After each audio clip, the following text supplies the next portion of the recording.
কাছে আমি মেহরবানি করে দোয়া করে তাই আল্লাহ আপনাদের মাধ্যমে আমার মাসুম বাচ্চার সুস্থ বিচারে আল্লাহ ব্যবস্থা করে দেন।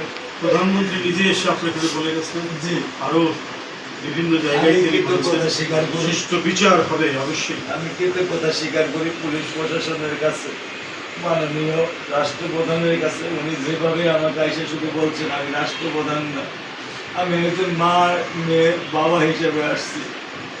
আমি বলছিলাম স্যার আপনার আসতে অনেক কষ্ট, অনেক প্রটোকল, অনেক কিছু, স্যার আমি আপনার কাছে আসি, আপনি যা বলতে চান আমি শুনবো, উনি আমার কথা রাখলেন না। উনি বলছেন না, আমি একজন মেয়ের বাবা হিসেবে আমি একজন মেয়ের বাবার কাছে আসবো, আমি ওনাকে না করতে পারি নাই।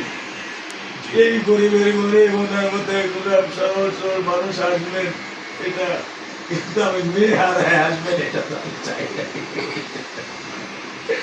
আমার মেয়ে হারায় উনি আমার কাছে আসবেন, আমি তো এটা চাই নাই। আমি গরিবে হারাতেছি, কিন্তু আমার বুকে আমার পরিবার জন, আমার মালিক, আমার বাবা, ওরে স্যার আমি একটা মিনিট থাকতে পারতাম না।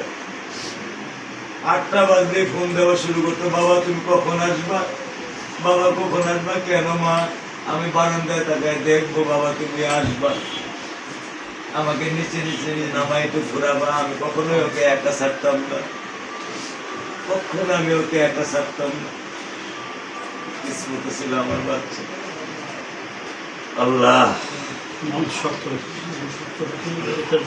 ভাষা নাই, আপনাকে সান্ত্বনা দেওয়ার ভাষা নাই। আল্লাহ আল্লাহ আপনার এই জীবনে ক্ষতির বিশাল তবে এটা বলে রাখি যে সর্বোচ্চ যে সাজা সে সাজা হবে, আদালত সে সাজা দেবে।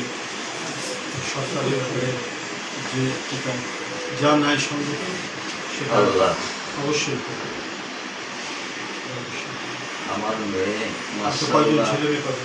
আমার রাইসা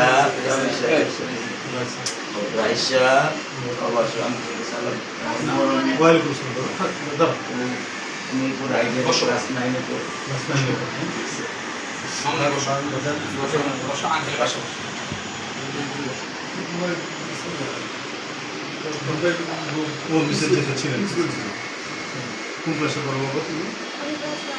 এখন 9-এ